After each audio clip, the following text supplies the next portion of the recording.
بسم الله الرحمن الرحيم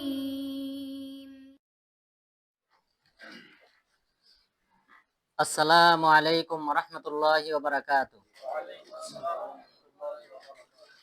নাহমাদুহু ওয়া নুসাল্লি আলা রাসূলিহিল কারীম, আম্মা বা'দ। ফাআউযু বিল্লাহি মিনাশ শাইতানির রাজীম। সাব্বাহা লিল্লাহি মা ফিস সামাওয়াতি ওয়াল আরদ ওয়া হুয়াল আজিজুল হাকীম।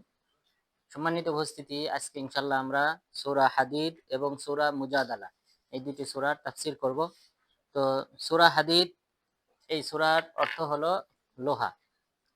তো লোহা আল্লাহ তাআলার দেওয়া একটা বিশেষ নিয়ামত এই পৃথিবীতে, পৃথিবীবাসীর জন্য। সেই সম্পর্কে আলোচনা করা হয়েছে এই সূরাতে, এবং লোহার আগমন পৃথিবীতে কিভাবে হয়েছে সেই বিষয়ে আলোচনা করা হয়েছে। এই কারণে এই সূরার নামকরণ করা হয়েছে সূরা হাদীদ। সূরার শুরুতে মহান রব্বুল আলামিন বিশেষভাবে এখন থেকে যে সকল সূরা আসবে অধিকাংশ সূরাই সাধারণত পরকালীন জীবনের প্রতি উদ্বুদ্ধ করা হয়েছে। আল্লাহ তাআলার তাওহীদ, তাওহীদের রুবুবিয়্যাহ, আল্লাহ তাআলার শক্তিমত্তা, আল্লাহ তাআলার সৃষ্টি ইত্যাদি বিষয় নিয়ে আলোচনা করা হয়েছে। তাওহীদের রুবুবিয়্যাহ, উলুহিয়্যাহ এবং আসমায়ে সিফাত, এই বিষয়গুলি নিয়ে মূলত আলোচনা করা হয়েছে। পরকালীন জীবন সম্পর্কে আলোচনা করা হয়েছে। এরপর থেকে যত সূরা আছে, সব সূরা, প্রায় অধিকাংশ সূরাতেই পরকালীন জীবনের আলোচনা আছে। তো এই সূরাটাও অনুরূপ। এই সূরাতে মহান রব্বুল আলামিন বলেছেন, সাব্বাহা লিল্লাহি মা ফিস সামাওয়াতি ওয়াল আরদ। আল্লাহ তাআলার গুণকীর্তন করে আসমান এবং জমিন, এই আকাশমণ্ডল এবং নবমণ্ডলে যা কিছু রয়েছে সবাই আল্লাহ তাআলার প্রশংসা করে, আল্লাহ তাআলার গুণকীর্তন করে। ওয়া হুয়াল আজিজুল হাকীম, তিনি হলেন পরাক্রমশালী, প্রজ্ঞাময়, জ্ঞানী। তো সেই আল্লাহ তাআলার প্রশংসা করে আসমান জমিনে যা কিছু আছে। এটা আসমানে ফেরেশতাগণ আছেন, এরপর আসমান সে নিজেও আল্লাহর প্রশংসা করে, জমিন, জমিন নিজেও আল্লাহর প্রশংসা করে। জমিনের উপর যা কিছু আছে সৃষ্টিকুল, পাহাড় পর্বত এবং সেই সাথে জীবজন্তু, মানুষ, গাছপালা, তরুলতা সকলেই আল্লাহ তাআলার প্রশংসা করে। ওয়ালাকিল্লা তাফকাহুনা তাসবিহাকুম, কিন্তু তোমরা মানুষ হিসেবে তাদের গুণকীর্তন তোমরা বুঝতে পারো না। এরপর আমরা বলেছিলাম কোন শব্দ বলার মাধ্যমে তারা আল্লাহ তাআলা গুণকীর্তন করে। কোন শব্দ? সুবহানাল্লাহি ওয়া বিহামদিহি, সুবহানাল্লাহি ওয়া বিহামদিহি, এই শব্দ বলার মাধ্যমে তারা আল্লাহ তাআলার গুণকীর্তন করে। যেটা নূহ আলাইহিস সালাম তার সন্তানকে যখন ওসিয়ত করেছিলেন তখন দুইটা আমল করতে বলেছিলেন। তার মধ্যে একটা হলো যে সুবহানাল্লাহি ওয়া বিহামদিহি বলে আল্লাহ তাআলার জিকির করা, কেননা ওয়াহিয়া তাসবিহু খলক, মানে পুরা সৃষ্টিকুলের গুণকীর্তনের বাক্য হলো এই বাক্যটা। এরপর লা ইলাহা ইল্লাল্লাহ বলার পরামর্শ দিয়েছিলেন, কেননা লা ইলাহা ইল্লাল্লাহ বললে মিজানের পাল্লা এই ব্যক্তির সবচেয়ে বেশি ভারী হবে। তো এই দুটি আমলের কথা বলেছিলেন নূহ আলাইহিস সালাম মৃত্যুর পূর্বে তার সন্তানকে ওসিয়ত করে গিয়েছিলেন। তো এই আয়াতে আল্লাহ তাআলা বললেন আসমান এবং জমিন এবং আকাশমণ্ডল, নবমণ্ডল, ভূমণ্ডল, এই সকলের সকল কিছুই আল্লাহ তাআলার প্রশংসা করে। এরপর আল্লাহ তাআলার দুটি নাম আজিজ, পরাক্রমশালী, হাকিম, তিনি প্রজ্ঞাময়, জ্ঞানী, এই দুটি অর্থ উল্লেখ করা হয়েছে, দুটি নাম উল্লেখ করা হয়েছে। লাহু মুলকুস সামাওয়াতি ওয়াল আরদ, আসমান জমিনের রাজত্ব আল্লাহ তাআলার জন্য। ইউহয়ি ওয়া ইউমীত, আল্লাহ তাআলা জীবন দান করেন, মৃত্যু দান করেন। তাহলে এগুলা হলো আল্লাহ তাআলার ক্ষমতা। তাওহীদের রুবুবিয়্যাহ, আল্লাহ তাআলা যে রব, সৃষ্টিকর্তা, রিজিক দাতা, মৃত্যুদাতা, এই সকল কাজ, কাজের মালিক হলেন আল্লাহ তাআলা। তো সেইগুলি আল্লাহ তাআলা উল্লেখ করেছেন যে তিনি জীবন দান করেন, মৃত্যু দান করেন। ওহু আলা কুল্লি শাইইন কাদির, তিনি সব কিছু করতে সক্ষম। ওয়াল আউয়াল ওয়াল আখির ওয়াল যাহির ওয়াল বাতিন, এরপর আল্লাহ তাআলা তার আরো চারটি নাম এখানে উল্লেখ করেছেন। ওয়াল আউয়াল, তিনি হলেন প্রথম, অর্থাৎ তার পূর্বে কেউ ছিল না, কোনো কিছু ছিল না তার পূর্বে, আল্লাহ তাআলাই হলেন প্রথম। সুতরাং আসমান জমিন আরশ, এরপর যা কিছু আছে কুরসি, কোনো কিছুই ছিল না। ফেরেশতাগণ, মানুষ, জিনজাতি, কোনো কিছুই ছিল না, শুধুমাত্র আল্লাহ তাআলা ছিলেন। এরপর আল্লাহ তাআলা ইচ্ছা পোষণ করেছেন সৃষ্টি করার, তিনি সৃষ্টি করেছেন। কেন সৃষ্টি করেছেন? ইবাদতের জন্য। কেন তিনি ইবাদতটা চান? কারণ আল্লাহ তাআলা পছন্দ করেন, ভালোবাসেন যে সৃষ্টিকুল তার উপাসনা করুক। এই ভালোবাসার চাওয়া থেকে আল্লাহ তাআলা সকল সৃষ্টিকুল সৃষ্টি করেছেন, এবং তারা আল্লাহ তাআলার গুণকীর্তন করে। মানুষের মধ্যে অনেকে করে, অনেকে করে না। জিন জাতির মধ্যে অনেকে করে, অনেকে করে না, কিন্তু বাকি সকল সৃষ্টিকুল একমাত্র আল্লাহ তাআলার উপাসনা করে। হুয়াল আউয়াল, তিনি হলেন প্রথম, ওয়াল আখির, তিনি সর্বশেষ। অর্থাৎ এই সব কিছু যদি ধ্বংস হয়ে যায়, সৃষ্টিকুল সব যদি আল্লাহ তাআলা মিটিয়ে ফেলেন, ধ্বংস করে ফেলেন, সর্বশেষ তিনিই থাকবেন, আর কেউ থাকবে না। ওয়াজ-জাহির ওয়াল বাতিন, ওয়াজ-জাহির মানে যিনি হলেন বিজয়, সকল সৃষ্টিকুলের উপর তিনি হলেন বিজয়ী, প্রকাশ্য, তিনি বিজয়ী, ওয়াল বাতিন এবং তিনি গুপ্ত। অর্থাৎ এখানে দুটি অর্থ রয়েছে। গুপ্ত বলতে একটা অর্থ হলো যে তিনি সৃষ্টিকুলের দৃষ্টির আড়ালে, সৃষ্টিকুলের দৃষ্টির আড়ালে আছেন তিনি। আর আরেকটা অর্থ হলো বাতেন, তিনি সকল গোপনীয় বিষয়গুলি সম্পর্কে তিনি অবহিত, গুপ্ত বিষয় সম্পর্কে, গোপনীয় বিষয় সম্পর্কে তিনি অবহিত। তাহলে তিনি হলেন প্রথম, তিনি সর্বশেষ, তিনি হলেন বিজয়ী এবং তিনি হলেন গুপ্ত। ওহুয়া বিকুল্লি শাইইন আলিম, তিনি সকল বিষয় সম্পর্কে অবহিত। তাহলে ইতিমধ্যে আল্লাহ তাআলার 5টি নাম, 7টি নাম ইতিমধ্যে উল্লেখ করা হয়েছে। আজিজ, হাকিম, কদির, আউয়াল, আখির, জাহির, বাতিন, এবং সেই সাথে 8ম নাম আলিম। এই নামগুলি আল্লাহ তাআলার ইতিমধ্যে উল্লেখ করা হয়েছে। এরপর মহান রব্বুল আলামিন বলেছেন, হুয়াল্লাযী খালাকাস সামাওয়াতি ওয়াল আরদা ফি সিত্তাতি আইয়াম, আল্লাহ তাআলাই আসমান জমিন সৃষ্টি করেছেন 6 দিনে।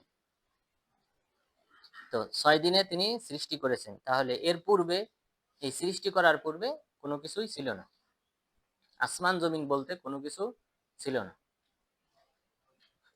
আর এই সৃষ্টির পূর্বে, এর পূর্বে, অর্থাৎ আসমান জমিন সৃষ্টির পূর্বে কিন্তু আল্লাহ তাআলা আরশ সৃষ্টি করেছিলেন। আরশ ছিল, ওয়াকানা আরশুহু আলাল মা, আরশ ছিল এবং পানিও ছিল। আর আল্লাহ তাআলার আরশটা ছিল পানির উপর, ওয়াকানা আরশুহু আলাল মা, পানির উপর ছিল আল্লাহ তাআলার আরশ। এরপর যখন আল্লাহ তাআলা সৃষ্টি করার ইচ্ছা পোষণ করলেন যে 7টি আসমান 7টি জমিন সৃষ্টি করবেন, তখন এটা সৃষ্টি করার পর তারপর আল্লাহ তাআলা সুম্মাস্তাওয়া ইলাল আরশ, সুম্মাস্তাওয়া ইলাস সামাই ফাসাওয়াহুন্না সাবআ সামাওয়াত, আল্লাহ তাআলা এরপর মনোনিবেশ করলেন 7 আসমানের দিকে, এটাকে 7টি আসমানে বিভক্ত করলেন। এরপর এই 7 আসমানের উপরে আল্লাহ তাআলা তার আরশ নিয়ে ওখানে থাকেন। তাহলে আল্লাহ তাআলার অবস্থান হলো 7 আসমানের উপরে আরশে। আর ইতিপূর্বে 7 আসমান 7 জমিন সৃষ্টি করার পূর্বে তিনি ছিলেন, আরশ ছিল এবং পানি ছিল। আরো সৃষ্টিকুল থাকতে পারে, কিন্তু আমাদেরকে যতটুকু জানানো হয়েছে, অবহিত করা হয়েছে, সেটা হলো এইগুলি। এরপর আরো একটা বিষয় আসে, কলম। আউয়ালু মা খালাকাল্লাহুল কলাম, আল্লাহ তাআলা সর্বপ্রথম যা সৃষ্টি করেছেন সেটা হলো কলম। এটার ব্যাখ্যা অনেক আলেমগণ বলেছেন যে এই কলমটা সৃষ্টি কখন করেছেন, যখন আসমান 7 আসমান 7 জমিন সৃষ্টি করার ইচ্ছা পোষণ করেছেন, তখন তিনি প্রথমে কলমকে সৃষ্টি করেছেন। কলমকে সকল সৃষ্টিকুলের তাকদীর 50,000 বছর পূর্বে, সৃষ্টির 50,000 বছর পূর্বে, তাহলে আসমান জমিন সৃষ্টির 50,000 বছর পূর্বে বা তারও আগে আল্লাহ তাআলা কলম সৃষ্টি করেছেন। এরপর যা কিছু সৃষ্টি করবেন কলমের মাধ্যমে লিপিবদ্ধ করিয়েছেন, যে কখন কোন ব্যক্তি পৃথিবীতে আসবে, তার রিজিক কি হবে, সবকিছু আল্লাহ তাআলা আগেই 50,000 বছর পূর্বে নির্ধারণ করেছেন। তাহলে এই দৃষ্টিকোণ থেকে হবে কলমটা হবে 3 নম্বরে, অর্থাৎ আরশ, পানি, তারপরে কলম। কিন্তু অনেক আলেমগণ বলছেন যেহেতু হাদিসে বলা হয়েছে আউয়ালু মা খালাকাল্লাহুল কলাম, সর্বপ্রথম সৃষ্টির মধ্যে যা সৃষ্টি করেছেন তিনি সেটা হলো কলম, এই হাদিস থেকে অনেক মুহাদ্দিসিনগণ বলেছেন যে না, আরশ, পানি এগুলি সকল কিছুর পূর্বেই আল্লাহ তাআলা কলমকে সৃষ্টি করেছেন। যেহেতু হাদিসে বলা হয়েছে আউয়ালু মা খালাকাল্লাহ, আল্লাহ তাআলা সর্বপ্রথম যা সৃষ্টি করেছেন, তাহলে সৃষ্টির মধ্যে সর্বপ্রথম কলম। তাহলে কলমকে আল্লাহ তাআলা সৃষ্টি করেছেন, আরশ সৃষ্টি করেছেন, পানি সৃষ্টি করেছেন, 7 আসমান 7 জমিন সৃষ্টি করেছেন। এরপর 7 আসমান 7 জমিনের মাঝে যারা বসবাস করবে তাদেরকে সৃষ্টি করেছেন, এবং তাদের বসবাসের জন্য যা কিছু প্রয়োজন, তাদের এই পৃথিবীতে টিকে থাকার জন্য যা কিছু প্রয়োজন সেগুলি আল্লাহ তাআলা সৃষ্টি করেছেন। তাহলে আসমান জমিন সৃষ্টি করেছেন 6 দিনে, সুম্মাস্তাওয়া আলাল আরশ, এরপর তিনি আরশে সমন্বিত হয়েছেন। ইয়ালামু মা ইয়ালিজু ফিল আরদ ওয়া মা ইয়াখরুজু মিনহা, তিনি জানেন যা কিছু পৃথিবীতে প্রবেশ করে, ওমা ইয়াখরুজু মিনহা, যা কিছু পৃথিবী থেকে ওঠে বের হয় সেটা সম্পর্কে আল্লাহ তাআলা জানেন। ওমা ইয়ানজিলু মিনাস সামাই ওমা ইয়ারুজু ফিহা, এবং যা কিছু অবতীর্ণ হয় আসমান থেকে এবং যা কিছু আসমানে ওঠে সে সম্পর্কে আল্লাহ তাআলা জানেন। জমিনে যা কিছু প্রবেশ করে, যেমন জমিনের ভিতরে আমরা যে সকল বীজ বপন করি, জমিনের ভিতরে যে সকল হাইওয়ানাত বসবাস করে, জীবজন্তু বসবাস করে, এরপর জমিনে প্রবেশ করা বলতে বোঝায় আসমান থেকে যে সকল ফেরেশতারা পৃথিবীতে আসে তাদের সম্পর্কে আল্লাহ তাআলা জানেন। ওমা ইয়াখরুজু মিনহা, জমিন থেকে যা কিছু বের হয়, যে সকল গাছপালা তরুলতা উদ্ভিদ উৎপন্ন হয় সেগুলি সম্পর্কে আল্লাহ তাআলা জানেন। জমিনে যে সকল গুপ্তধন, এরপর যে সকল খনিজ সম্পদ আল্লাহ তাআলা রেখেছেন সে সকল সম্পর্কে আল্লাহ তাআলা জানেন। এরপর ওমা ইয়ানজিলু মিনাস সামা, আসমান থেকে যা কিছু অবতীর্ণ হয়, বৃষ্টিপাত অবতীর্ণ হয়, এরপর ফেরেশতাগণ আসমান থেকে পৃথিবীতে আসেন।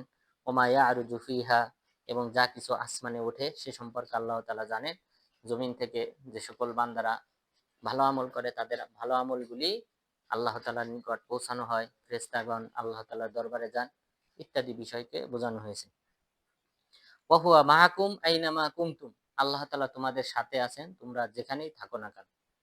তো আল্লাহ তাআলা যেখানে আমরা থাকি না কেন সেখানেই আছেন, এটা অর্থ হলো সত্তাগতভাবে নন। অর্থাৎ আমরা জানি যে আল্লাহ তাআলা সাত আসমানের উপরে আছেন। আর রহমানু আলাল আরশি ইস্তাওয়া, আল্লাহ তাআলা আরশে সমসীন হয়েছেন, আর আরশটা হলো সাত আসমানের উপরে। তাহলে আল্লাহ তাআলা আরশেই আছেন। আর আমাদের সাথে আছেন কিভাবে? আল্লাহ তাআলার ইলমের দিক থেকে আল্লাহ তাআলা আমাদের সম্পর্কে জানেন, এই জ্ঞানের দিক থেকে আল্লাহ তাআলা আমাদের সাথে আছেন। এরপর তিনি দেখেন, সাত আসমানের উপর থেকে আল্লাহ তাআলা আমাদেরকে দেখেন, দেখার দিক থেকে তিনি আমাদের সাথে আছেন। এরপর মুসাআদা, সহযোগিতা করার ক্ষেত্রে আল্লাহ তাআলা আমাদের সাথে আছেন। বান্দার কখন কি প্রয়োজন আল্লাহ তাআলা বান্দাকে সাহায্য করেন, সহযোগিতা করেন। তাহলে ইত্যাদি দিক থেকে আল্লাহ তাআলা আমাদের সবার সাথে আছেন, আমাদের কথা শুনেন, আমাদের ওঠা বসা নড়াচড়া সব কিছু সম্পর্কে তিনি অবহিত। এই দৃষ্টিকোণ থেকে বলা হয়েছে তিনি, তোমরা যেখানেই থাকো না কেন আমি তোমাদের সাথে আছি। কিন্তু সত্তাগতভাবে না, সত্তাগতভাবে না। এটা কেন? কারণ হলো, যদি আমরা বলি যে আল্লাহ তাআলা আমাদের সবার সাথে আছেন, তারপর সত্তাগতভাবে তিনি সব জায়গায় আছেন, তাহলে যে সমস্যাটা সেটা হলো যে আল্লাহ তাআলা হলেন পুত পবিত্র। আল্লাহ তাআলা হলেন পুত পবিত্র। এই পৃথিবীতে অসংখ্য স্থান রয়েছে, ময়লাময় স্থান। এই ময়লাময় স্থানেও আবশ্যক হয়ে যায় বলা যে এখানেও কে আছেন? নাউযুবিল্লাহ, আল্লাহ তাআলা আছেন। এটা একটা দিক। দ্বিতীয় আরেকটা দিক, যদি আমরা বলি তিনি সব জায়গায় আছেন, সর্বত্র বিরাজমান, তাহলে যে আকীদাটা আবশ্যক হয়ে যায় সেটা হলো যে আমার সাথে আছে, আপনার সাথে আছে, জমিনের সাথে আছেন, তারপর মাটির সাথে আছে, বাতাসের সাথে আছেন, সবকিছু। তার মানে সবকিছু আল্লাহ। নাউযুবিল্লাহ। এই যে যে সর্বস্ববাদ, যে সবকিছু আল্লাহ, খোদা, এটা হলো সুফিবাদের আকীদা। তারপর হিন্দুদের আকীদা যে সবকিছু খোদা, সবকিছু আল্লাহ, এটা হলো হিন্দুদের আকীদা। এবং সেই সাথে সর্বস্ববাদ যে সকল সুফিবাদ রয়েছে তাদের আকীদা যে আল্লাহ তাআলা সর্বত্র আছেন এবং তার মানে সবকিছু খোদা, সবকিছু আল্লাহ, আল্লাহ তাআলা সবকিছুর সাথে মিশে আছেন। এই আকীদা যদি কেউ পোষণ করে এটা কুফরি আকীদা। কেউ যদি মনে করে আল্লাহ তাআলা, তাহলে এই ব্যক্তিটাও নিজেকে আল্লাহ তাআলা দাবিকারী এবং পরোক্ষভাবে সে নিজেকে আল্লাহ দাবিকারী। কারণ যেহেতু তিনি সব জায়গায় আছেন, তার সাথেও আছেন, সবকিছুর সাথে মিশে আছে, তাহলে সবকিছু খোদা। যেমন হিন্দুদের আকীদা যে কোনো একজন হিন্দু দেখতে পেল যে শাপলা শাপলা পাতার উপর একটা ব্যাঙ বসে আছে। এই ব্যাঙকে একটা সাপ ধাওয়া করেছে। ধাওয়া করার পর এই ব্যাঙটা পানিতে লুকিয়েছে। লুকানোর পর সে বলতেছে, হরির উপর হরি, হরি শোভা পায়, হরিকে দেখে হরি হরিতে লুকায়। অর্থাৎ তাহলে হরির উপর হরি, অর্থাৎ এই শাপলা পাতার উপর, শাপলা পাতাটাও হরি, খোদা। এর উপর বসে আছে ব্যাঙ, ব্যাঙও হরি। আর হরিকে দেখে, সাপকে দেখে ব্যাঙ পানিতে লুকায়, হরি হরিতে লুকায়। তাহলে এই সাপটাও হরি, ব্যাংটাও হরি, এরপর এই পানিতে লুকায়, পানিও হরি, সব কিছু হরি। নাউযুবিল্লাহ। এই যে যে আকীদা, এটা আবশ্যক হয়ে যায় যদি আমরা এই কথা বলি। তাহলে কোরআনে আল্লাহ তাআলা ৫ জায়গায় বলেছেন যে আর রহমানু আলাল আরশি ইস্তাওয়া। আল্লাহ তাআলা ৭ আসমানের উপর আরশে আছেন। আল্লাহ তাআলা আরশে আজিমে আছেন। আর যে সকল আয়াতে বলা হয়েছে আমি সকলের সাথে আছি, বান্দাদের সাথে আছি, এটার দ্বারা উদ্দেশ্য হলো সাহায্য সহযোগিতার দিক থেকে এবং দেখার দিক থেকে এবং সেই সাথে শ্রবণের দিক থেকে আল্লাহ তাআলা সব জায়গায় আছে। আমাদের প্রধানমন্ত্রী যদি তিনি বলে যে আমি বাংলাদেশের প্রত্যেক নাগরিকের সাথে আছি, এটার দ্বারা কি আমরা এটা বুঝি যে তার মানে তিনি আমাদের সবার সাথে লেগে আছেন? না। তার মানে এটা বোঝাইতে চান যে আমার বাংলাদেশের নাগরিক কোনো দেশে যে গিয়ে যদি সে সমস্যায় পড়ে, পাসপোর্টের সাপোর্ট লাগে এবং আমাদের রাষ্ট্রীয় কোনো সাপোর্টের প্রয়োজন হয়, সেই সাপোর্ট আমরা করব। এটা বোঝায় সাহায্য সহযোগিতা যা প্রয়োজন আমরা সেটা করব। আমরা এটাও বুঝি। তো অনুরূপভাবে আল্লাহ তাআলা এখানে বলেছেন যে ওহুয়া মাআকুম আইনামা কুনতুম, তোমরা যেখানেই থাকো না কেন সেখানেই আল্লাহ তাআলা আছেন। আল্লাহু বিমা তা'মালুনা বাসীর, আল্লাহ তাআলা তোমরা যে সকল আমল করো, কাজ করো সেগুলি সম্পর্কে অবহিত, তিনি সেগুলি দেখেন। লাহু মুলকুস সামাওয়াতি ওয়াল আরদ, তার জন্যই আসমান জমিনের রাজত্ব। ওয়া ইলাল্লাহি তুরজাউল উমুর, এবং আল্লাহ তাআলার নিকটই সকল কিছুর প্রত্যাবর্তন। একসময় আমাদের সবাইকে প্রত্যাবর্তন করতে হবে, কিয়ামত দিবস সংগঠিত হবে, সবাই মারা যাবে, এরপর পুনরুত্থান ঘটানো হবে, সবাই একদিন আল্লাহ তাআলার দিকে প্রত্যাবর্তন করবে। ইউলিজুল লাইলা ফিন নাহারি ওয়া ইউলিজুন নাহারা ফিল লাইল, আল্লাহ তাআলা রাত্রিকে প্রবেশ করান দিনের মধ্যে আর দিনকে প্রবেশ করান রাতের মধ্যে। এখন আমরা যে সময়টাতে বসবাস করছি, এখন দিন বড় তুলনামূলক রাতের, এটাকেই বোঝানো হয়েছে যে আল্লাহ তাআলা কখনো কখনো দিনকে লম্বা করেন, বড় করেন, আবার কখনো কখনো রাতকে বড় করেন, আবার কোন কোন সময় দিনকে ছোট করেন, রাতকে ছোট করেন। এটাই হলো উদ্দেশ্য যে ইউলিজুল লাইলা ফিন নাহার, আল্লাহ তাআলা রাত্রিকে দিনের মধ্যে প্রবেশ করান, ও ইউলিজুন নাহারা ফিল লাইল, এবং তিনি দিনকে প্রবেশ করান রাতের মাঝে। অর্থাৎ মৌসুমের পরিবর্তন যেটা হয়, এটা আল্লাহ তাআলার দেওয়া একটা বড় নিয়ামত। ওহু আলিমুম বিযাতিস সুদূর, তিনি মানুষের অন্তর্যামী। আলিমুম বিযাতিস সুদূর, তিনি সব কিছু সম্পর্কে, মানুষের অন্তরে যা কিছু রয়েছে সেই অন্তর্যামী, অন্তরের খবর সম্পর্কে তিনি অবহিত।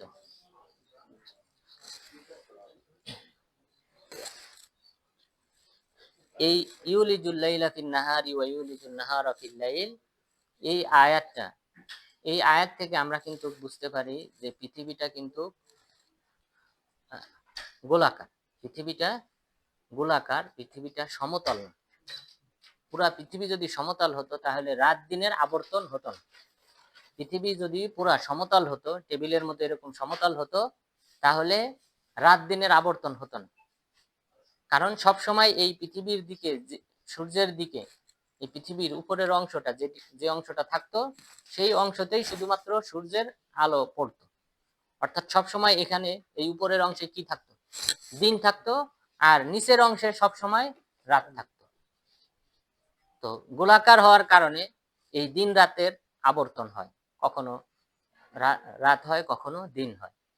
কারণ সূর্যের আলোটা পৃথিবী গোলাকৃত হওয়ার কারণে এই সব সাইডে আস্তে আস্তে, যেহেতু পৃথিবী ঘূর্ণায়মান, সুতরাং এই পৃথিবীর বিভিন্ন অঞ্চলে বিভিন্ন সময় এই সূর্যের আলোটা পড়ে।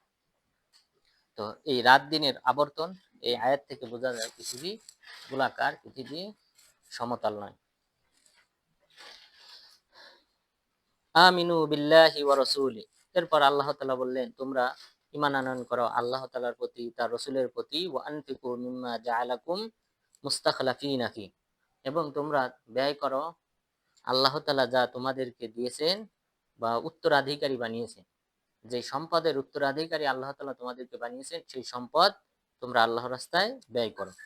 ফাল্লাযীনা আমানু মিনকুম ওয়া আনফাকু লাহুম আজরুন কাবীর, তোমাদের মধ্যে যারা ঈমান আনবে এবং আল্লাহর রাস্তায় ব্যয় করবে তাদের জন্য রয়েছে মহা পুরস্কার, বিরাট পুরস্কার আল্লাহ তাআলা তাদের জন্য প্রস্তুত করে রেখেছেন। ওমা লাকুম লা তুমিনুনা বিল্লাহি ওয়ার রাসূলু ইয়াদউকুম লিতুমিনু বিরাব্বিকুম, তোমাদের কি হলো যে তোমরা ঈমান আনয়ন করো না আল্লাহ তাআলার প্রতি, অথচ রাসূল সাল্লাল্লাহু আলাইহি ওয়াসাল্লাম তোমাদেরকে আহ্বান করতেছেন তোমাদের রবের প্রতি ঈমান আনয়ন করার জন্য। ওয়াকাদ আখাযা মিসাকাকুম ইন কুনতুম মুমিনিন, অথচ তিনি তোমাদের কাছ থেকে প্রতিজ্ঞা গ্রহণ করেছেন, অঙ্গীকার গ্রহণ করেছিলেন, অর্থাৎ আল্লাহ তাআলা অঙ্গীকার নিয়েছিলেন আমাদের সকলের কাছ থেকে রূহের জগতে। আলাস্তু বিরব্বিকুম ক্বালু বালা শাহিদনা আন তাকুলু ইয়াউমাল কিয়ামাতি ইন্না কুননা আন হাযা গাফিলিন, যে আমি কি তোমাদের রব নই? তখন সবাই সমস্বরে বলেছিল, হ্যাঁ তুমি আমাদের রব। এই প্রতিশ্রুতির কথা আল্লাহ তাআলা বললেন, ওয়াকাদ আখাযা মিসাকাকুম, আল্লাহ তাআলা তোমাদের প্রতিজ্ঞা অঙ্গীকার ইতিপূর্বে তিনি গ্রহণ করেছেন, ইন কুনতুম মুমিনিন, যদি তোমরা মুমিন হও তাহলে সে কথা স্মরণ করো। হুয়াল্লাযী ইউনাজ্জিলু আলা আবদিহি আয়াতিন বাইয়িনাতিন লিইখরিজাকুম মিনাজ যুলুমাতি ইলান নূর, আল্লাহ তাআলা তিনি তার বান্দার উপর স্পষ্ট নিদর্শনাবলী অবতীর্ণ করেন, কোরআনের আয়াত অবতীর্ণ করেন, মুজিজা অবতীর্ণ করেন, লিইখরিজাকুম মিনাজ যুলুমাতি ইলান নূর, তোমাদেরকে অন্ধকার থেকে আলোর দিকে পথ প্রদর্শন করার জন্য। ওয়া ইন্নাল্লাহা বিকুম লারউফুর রহিম, নিশ্চয়ই আল্লাহ তাআলা তোমাদের প্রতি সহনশীল, দয়ালু এবং করুণাময়। ওয়ামা লাকুম আল্লা তুনফিকু ফি সাবিলিল্লাহ ওয়ালিল্লাহি মিরাসুস সামাওয়াতি ওয়াল আরদ, তোমাদের কি হলো যে তোমরা আল্লাহর রাস্তায় সম্পদ ব্যয় করো না, অথচ আল্লাহ তাআলার জন্যই এই আসমান জমিনের উত্তরাধিকারী। আল্লাহ তাআলাই হলেন আসমান জমিনের উত্তরাধিকারী। সুতরাং প্রকৃত উত্তরাধিকারী অর্থাৎ আমি আপনি এক সময় মারা যাব, পৃথিবী এভাবেই পড়ে থাকবে। সুতরাং প্রকৃত মালিক হলেন একমাত্র আল্লাহ তাআলা। সুতরাং তোমরা তোমাদের এই সম্পদ কেন আল্লাহর রাস্তায় ব্যয় করো না। লা ইয়াস্তাবি মিনকুম মান আনফাকা মিন ক্বাবলিল ফাতহি ওয়া কাতাল, তোমাদের মধ্যে তারা কখনোই সমান নয় যারা আল্লাহর রাস্তায় সম্পদ ব্যয় করেছে মক্কা বিজয়ের পূর্বে এবং যারা যুদ্ধ করেছে মক্কা বিজয়ের পূর্বে। যারা মক্কা বিজয়ের পূর্বে যুদ্ধ করেছে এবং আল্লাহর রাস্তায় সম্পদ ব্যয় করেছে তারা হলো শ্রেষ্ঠ যারা এর পরে ব্যয় করেছে এবং যুদ্ধ করেছে। সুতরাং মক্কা বিজয়ের পূর্বে এই সময় মুসলিমরা দুরবস্থায় ছিল।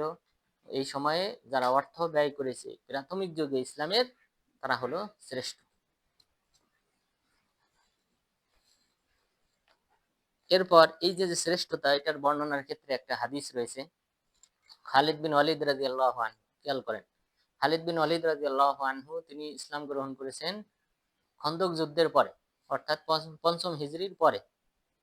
আর আব্দুর রহমান বিন আউফ রাদিয়াল্লাহু আনহু তিনি প্রথম দিকে ইসলাম গ্রহণ করেছেন। আশারায়ে মুবাশশারা 10 জন জান্নাতের সার্টিফিকেট প্রাপ্ত সাহাবী, একই হাদিসে যাদেরকে জান্নাতের শুভ সংবাদ দেওয়া হয়েছে তাদের একজন, অর্থাৎ বড় শ্রেষ্ঠ 10 জন সাহাবীর একজন। এই দুইজন সাহাবীর মাঝে দ্বন্দ্ব হয়।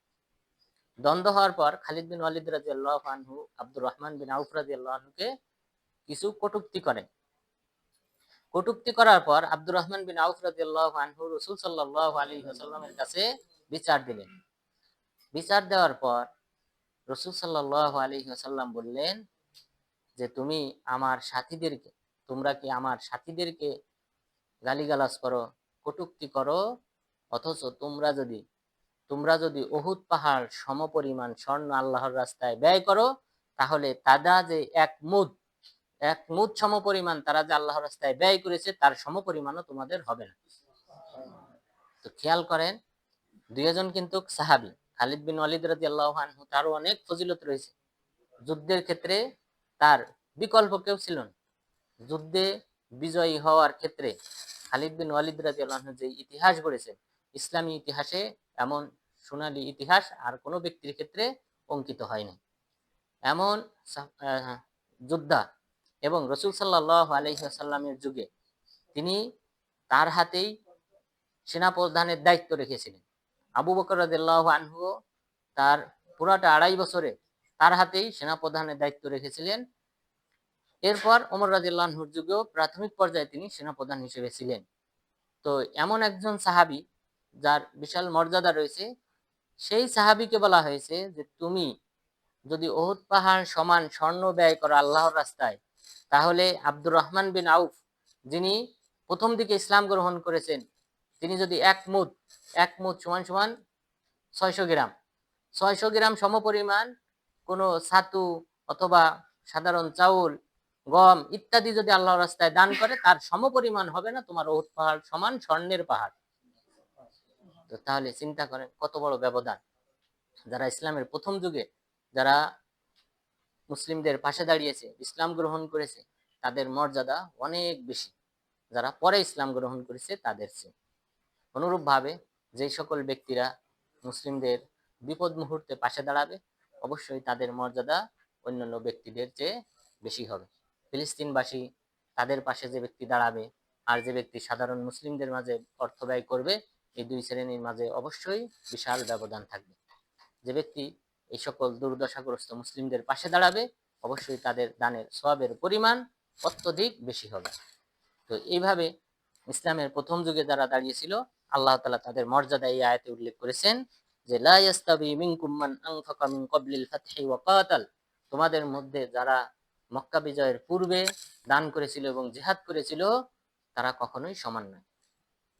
যারা পরে জিহাদ করেছে এবং যারা পরে দান করেছে, উলাইকা আ'যামু দারাজাতাম মিনাল্লাযিনা আনফাকু মিন বা'দু ওয়া কাতাল, তারা যারা পূর্বে জিহাদ করেছিল এবং পূর্বে দান করেছিল তারা অধিক বেশি মর্যাদাশীল তাদের চেয়ে যারা পরে দান করেছে এবং পরে যুদ্ধ করেছে। ওয়াকুল্লা ওয়াদাল্লাহুল হুসনা, তবে আল্লাহ তাআলা উভয় শ্রেণীকে উত্তম প্রতিদানের প্রতিশ্রুতি দিয়েছেন, অর্থাৎ জান্নাতের প্রতিশ্রুতি সবাইকে দেওয়া হয়েছে। যারা মক্কা বিজয়ের পূর্বে ইসলাম গ্রহণ করেছে, পরে ইসলাম গ্রহণ করেছে, সবাইকেই জান্নাতের শুভ সংবাদ দেওয়া হয়েছে। তবে তাদের মর্যাদা অনেক বেশি যারা মক্কা বিজয়ের পূর্বে দান করেছে, পূর্বে জিহাদ করেছে। আল্লাহু বিমা তা'মালুনা খাবীর, আল্লাহ তাআলা তোমরা যা আমল করো সে সম্পর্কে অবগত আছেন। মান যাল্লাযী ইউকরিদুল্লাহা করদান হাসানান ফায়ুদাইফাহু লাহু ওয়া লাহু আজরুন কারীম, তোমাদের মধ্যে কে আছে আল্লাহ তাআলাকে উত্তম ঋণ দান করবে, আল্লাহ তাআলা বিনিময়ে তাকে বহুগুণ বেশি সওয়াব দান করবেন এবং তার জন্য সম্মানজনক পুরস্কার প্রস্তুত করে রাখা হয়েছে। এই আয়াতে আল্লাহ তাআলা কর্জে হাসানা তথা ঋণ দেওয়া, মানুষকে টাকা ধার দেওয়া, এই সম্পর্কের যে ফজিলত সেই সম্পর্কে উল্লেখ করেছে। দেখেন, এই ঋণ দেওয়াটাকে, আমরা তো ঋণ দেই কাকে? মানুষকে, পার্শ্ববর্তী কোনো ব্যক্তিকে, প্রতিবেশীকে, পরিচিত ব্যক্তিকে আমরা ঋণ দিই। আল্লাহ তাআলা সেই ঋণটাকে ব্যাখ্যা করেছেন কিভাবে? মান যাল্লাযী ইউকরিদুল্লাহা, তোমাদের মধ্যে কে আছে আল্লাহ তাআলাকে ঋণ দেবে? ঋণ তো আমরা আল্লাহকে দেই না। বাইতুল্লাহ, কাবা ঘরের নাম বাইতুল্লাহ, আল্লাহর ঘর। বাইতুল্লাহ আল্লাহর ঘর। তো আল্লাহর দিকে নিসবত করার কারণে এই বাইতুল্লাহর মান সম্মান বহুগুণ বেশি অন্যান্য বাইতুল্লাহর চেয়ে, অন্যান্য ঘরের চেয়ে। ঠিক অনুরূপভাবে মাসের মধ্যে একটা মাস রয়েছে যেই মাসের দিকে নিসবত করা হয়েছে আল্লাহ তাআলার দিকে, সেটা হলো কোন মাস? মুহররম মাস, শাহরুল্লাহিল মুহররম, আল্লাহর মাস যার নাম মুহররম। তো এই যে যে আল্লাহর দিকে নিসবত করা হয় সম্মান বোঝানোর জন্য, তো এই কর্জে হাসানাকে সম্মান বোঝানোর জন্য নিসবত করা হয়েছে আল্লাহ তাআলার দিকে, যে কে আছে তোমাদের মধ্যে যে আল্লাহ তাআলাকে ঋণ প্রদান করবে, উত্তম ঋণ প্রদান করবে। আর কেউ ঋণ প্রদান করলে ফায়ুদাইফাহু লাহু, আল্লাহ তাআলা তাকে এর প্রতিদান বহুগুণ বৃদ্ধি করে দিবেন, চক্র বৃদ্ধি হারে তাকে প্রতিদান দান করবেন। এরপরে বললেন ওয়ালাহু আজরুন কারীম, এবং তার জন্য রয়েছে সম্মানজনক পুরস্কার। সুতরাং ঋণ দেওয়ার এটা বিরাট একটা ফজিলত রয়েছে। তো ঋণ দেওয়ার ক্ষেত্রে সবাই চেষ্টা করবেন ঋণ প্রদানের ক্ষেত্রে নিজেদের একটা আলাদা একটা ফান্ড তৈরি করার, যে 1 লাখ 2 লাখ টাকা এটা নির্দিষ্ট থাকবে আপনার আইডিয়াতে, যে এই টাকাটা শুধু আমি রাখবো, নিজে কোনো সময় নিজের কাজে ব্যয় করব না, এটা শুধু থাকবে গুরুপাক খাবে ঋণ দেওয়ার ক্ষেত্রে। যে কোনো একজনকে ঋণ দিলাম, সে দেওয়ার পর আরেকজনকে দিলাম, অর্থাৎ এই টাকাটা যেন আপনার দৃষ্টিতে ওয়াকফ হিসেবে থাকলো, আপনি এইটা ঋণ হিসেবে ব্যবহার করবেন। যখন কেউ ঋণ চায় তাকে ওই টাকাটার মধ্যে সীমাবদ্ধর মধ্যে আপনি ঋণ দেবেন। কারণ আপনারা জানেন দেশে অনেক ধরনের ধোঁকাবাজ, অনেকে ঋণ নেয় কিন্তু টাকা ফেরত দেয় না। তো এই জাতীয় সমস্যা থেকে এড়ানোর জন্য যে আপনি নির্দিষ্ট করে অবশ্যই আমানতদারিতা খুঁজে বের করার চেষ্টা করবেন, এরপর ঋণ দেবেন যেন এই অক্ষকৃত এই টাকাটা যেন এটা যদি আপনার হাত ছাড়া হয়ে যায় যেন আপনি তেমন বড় ধরনের কোনো ক্ষতিগ্রস্ত না হন। এই হিসেবে আপনি এরকম একটা আলাদা প্রত্যেক প্রবাসীর একটা ফান্ড থাকা দরকার ঋণের জন্য। কারণ আপনারা জানেন আমাদের দেশে প্রত্যেক ঘরে ঘরে প্রত্যেক মহল্লায় পাড়ায় এখন এই সুদি কারবার ঢুকে গেছে। বড় বড় সুদিরাম তৈরি হয়েছে প্রায় অধিকাংশ গ্রামে। অর্থাৎ আগে তো ছিল বিভিন্ন ব্যাংক দিত, সংস্থা দিত, কিন্তু এখন ব্যক্তি ব্যক্তি বড় বড় সুদিরাম হয়ে দাঁড়িয়েছে। এলাকার বিভিন্ন ব্যক্তি আছে যারা তাদের কাজই এটা, সুদের মাধ্যমে টাকা লাগিয়ে টাকা ইনকাম করে। তো এদেরকে থামানোর জন্য অবশ্যই ঋণের ব্যবস্থা চালু থাকতে হবে।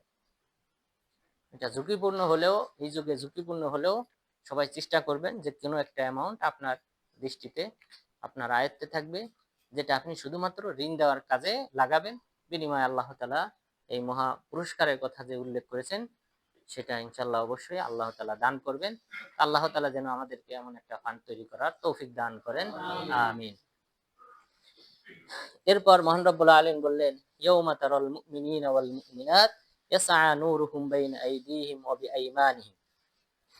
স্মরণ করো সেই দিবসের কথা যে সময়ে আপনি মুমিনদেরকে দেখবেন, মুমিন নর নারীদেরকে দেখবেন, ইয়াসআ নূরুহুম বাইনা আইদিহিম ওয়া বিআইমানিহিম, যেই মুমিন নর নারীদের নূর জ্যোতি তাদের সামনে এবং ডানে এটা এই নূরটা চমকাতে থাকবে।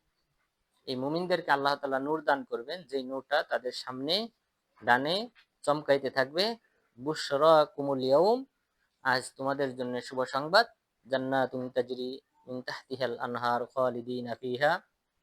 শুভ সংবাদটা হলো জান্নাতের, যার তলদেশ দিয়ে নহর নদীনালা প্রবাহমান থাকবে, খালিদিনা ফিহা, তথায় তারা চিরস্থায়ীভাবে বসবাস করবে। তো জান্নাতে প্রাসাদটা হবে উপরে, নিচ দিয়ে নহর নদীনালা এগুলি প্রবাহিত থাকবে। আর এই নদীনালা যে প্রবাহিত হবে এটা সমতল স্থানের উপর দিয়েই প্রবাহিত হবে, এখানে কোনো প্রকার খাল জাতীয় কোনো কিছু থাকবে না। অর্থাৎ সমতল এর উপর দিয়েই পানি প্রবাহমান থাকবে, সমতলের উপর দিয়েই পানি প্রবাহমান থাকবে, এখানে কোনো প্রকার খাল নদীনালা এই জাতীয় তৈরি হবে না। যালিকা হুয়াল ফাউজুল আযীম, এটাই তো মহা সাফল্য, যে কোনো ব্যক্তি জান্নাত অর্জন করবে, হাসরের ময়দানে নূর পাবে, এটাই তো মহা সাফল্য। অর্থাৎ নূরটা দেওয়া হবে মুমিনদেরকে, পুলসিরাত অতিক্রম করার সময় নূর দেওয়া হবে কোনো ব্যক্তির আমল এবং ইমানের উপর ভিত্তি করে। যার ইমান আমল যত বেশি মজবুত হবে, শক্তিশালী হবে, বেশি হবে, সেই অনুযায়ী তাকে নূর দেওয়া হবে। কেউ বিদ্যুৎ চমক, এরপর কেউ মিটিমিটি বাতি করে করে এইভাবে এই পুলসিরাতটা অতিক্রম করবে। যার ইমান যত বেশি হবে কেউ বিদ্যুৎ গতিতে পুলসিরাত অতিক্রম করে যাবে। এরপর কেউ উটের গতিতে, কেউ ঘোড়ার গতিতে অতিক্রম করবে। এরপর কিছু কিছু মানুষ থাকবে এমন ইমান দুর্বল যে তার পায়ের বৃদ্ধ আঙ্গুলিতে শুধুমাত্র জুই পোকার মতো কোনো রকম করে বাতি জ্বলবে, আবার নিবে, যখন জ্বলবে তখন অতিক্রম করবে, চলবে, আবার থমকে যাবে, কারণ ওটা অন্ধকারময় স্থান। আর এর দুই পাশ থেকে কাওয়ালিব থাকবে, কাওয়ালিব লোহার শিক দুই দিক থেকে এইভাবে অনবরত আঘাত করতে থাকবে। আর এখানে যাদের গতি যত ক্ষীণ হবে তারা তত এটা দ্বারা আঘাতপ্রাপ্ত হবে, গোশত মাংস ছিঁড়ে যাবে, এইভাবে তাকে শাস্তি দেওয়া হবে। এরপর এক সময় এই পুলসিরাত অতিক্রম করবে। তো ওই সময় আল্লাহ তাআলা মুমিনদেরকে নূর দান করবেন। ইয়াউমা ইয়াকুলুল মুনাফিকুনা ওয়াল মুনাফিকাতু লিল্লাযীনা আমানু উনজুরুনা নাকতাবিস মিন নূরিকুম।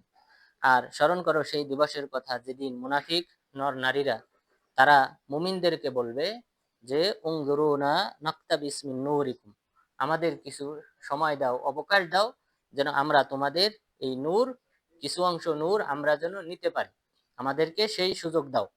কিল আরজিউ ওয়ারাআকুম, তখন বলা হবে তোমরা পশ্চাতে ফিরে যাও, অর্থাৎ তাদেরকে হটিয়ে দেওয়া হবে। মুমিনদের নূর যখন মুনাফিকরা নিতে আসবে তখন তাদেরকে পিছে হটিয়ে দেওয়া হবে। ফালতামিসু নূরা, তোমরা পিছে গিয়ে নূর অন্বেষণ করো, জ্যোতি অন্বেষণ করো। ফাযুরিবা বাইনাহুম বিসুরিল লাহু বাবুম বাতিনুহু ফীহির রাহমা ওয়া যাহিরুহু মিন কিবালিহিল আযাব। এরপর এই মুমিনদের মাঝে আর মুনাফিকদের মাঝে একটা আড়াল তৈরি করা হবে, লাহু বাব, সেই আড়াল, সেই দেওয়ালের আবার গেট থাকবে। সেই গেটের বাতিনুহু ফীহির রাহমা, ওই গেটের ভিতরে থাকবে রহমত, দয়া, আরাম আয়েশ, ওয়া যাহিরুহু মিন কিবালিহিল আযাব, এবং বাহিরের অংশে থাকবে শাস্তি। তাহলে মুমিনদের নূর যখন নিতে আসবে তখন তাদেরকে দেওয়াল তৈরির মাধ্যমে তাদেরকে আড়াল করে দেওয়া হবে। ইনাদুনাহুম আলাম নাকুম মাআকুম, তখন তারা তাদেরকে আহ্বান করবে, অর্থাৎ মুনাফিকরা মুমিনদেরকে আহ্বান করে বলবে আলাম নাকুম মাআকুম, দুনিয়াতে কি আমরা তোমাদের সাথে ছিলাম না? কারণ মুনাফিকরা আসলে, মুনাফিক বলা হয় তাদেরকে যারা ইসলাম গ্রহণ করেছে প্রকাশ্যে, ইসলাম গ্রহণ করেছে প্রকাশ্যে, আশহাদু আল্লা ইলাহা ইল্লাল্লাহ ওয়া আন্না মুহাম্মাদার রাসূলুল্লাহ, এই বাক্য যারা প্রকাশ্যে পাঠ করেছে, তারা হলো করেছে কিন্তু অন্তরে তারা ঘৃণা করে, অন্তরে তারা ঈমান আনে নাই, অন্তরে আল্লাহ এবং আল্লাহ রাসূলকে ঘৃণা করে, এই সকল ব্যক্তিদেরকে মুনাফিক বলা হয়। তো প্রকৃতপক্ষে মুনাফিকরা তো মুসলিমদের সুরতে, মুসলিমদের লিবাসে, মুসলিমদের সুরতে, আকৃতিতে, লিবাসেই তারা পৃথিবীতে বড় হয়েছে। তো এই কারণে তারা বলবে যে আলাম নাকুম মাআকুম, আমরা কি তোমাদের সাথী ছিলাম না? তারা তো সাথী ছিল কিন্তু অন্তরে তো তারা কুফরি পোষণ করত, এটাই ছিল বড় পার্থক্য। ক্বালু বালা ওয়ালাকিন্নাকুম ফাতানতুম আনফুসাকুম, কিন্তু তোমরা নিজেদেরকে ফিতনায় ফেলেছো, ওয়া তারাব্বাসতুম, এবং তোমরা আমাদের ক্ষতির আশঙ্কায় তোমরা অপেক্ষমান ছিলে, ওয়ারতাবতুম, তোমরা সন্দেহ পোষণ করেছিলে, অগররাতকুমুল আমানি, এবং তোমাদেরকে ধোঁকাগ্রস্ত করেছে তোমাদের আশা আকাঙ্ক্ষা, তোমাদের সুউচ্চ আশা আকাঙ্ক্ষা বিলাসিতা তোমাদেরকে ধোঁকাগ্রস্ত করেছে। হাত্তা জা আমরুল্লাহ, এমনকি আল্লাহর নির্দেশ তথা তোমাদের মৃত্যু এসে গেছে। ওয়াগাররাকুম বিল্লাহিল গরুর, আর আল্লাহ তাআলা সম্পর্কে প্রতারক তোমাদেরকে প্রতারিত করেছে, ধোঁকাগ্রস্ত করেছে। অর্থাৎ গরুর বলতে এখানে বোঝানো হয়েছে শয়তান, শয়তান তোমাদেরকে প্ররোচিত করেছে, ধোঁকা দিয়েছে। ফালিয়াউমা লা ইউখাযু মিনকুম ফিদিয়া ওয়ালা মিনাল্লাযীনা কাফারু, আজ তোমাদের থেকেও কোনো প্রকার ফিদিয়া গ্রহণ করা হবে না এবং কাফেরদের থেকেও না। তাহলে মুনাফিক এবং কাফের সবাই একই, তাদের থেকে কোনো প্রকার ফিদিয়া, বদলা, অর্থাৎ দুনিয়াতে মানুষ মানুষ শাস্তি থেকে বাঁচার জন্য অর্থের বিনিময়ে বাঁচতে পারে, ফিদিয়া দিতে পারে, কিন্তু পরকালে তাদের পক্ষ থেকে কোনো প্রকার ফিদিয়া গ্রহণ করা হবে না। মাওয়াকুমুন নার, তোমাদের ঠিকানা হবে জাহান্নাম, হিয়া মাওলাকুম, এটাই তোমাদের জন্য উপযুক্ত, ওয়া বিসাল মাসির, এবং এটা কতই না নিকৃষ্ট স্থান, কতই না নিকৃষ্ট আবাসস্থল।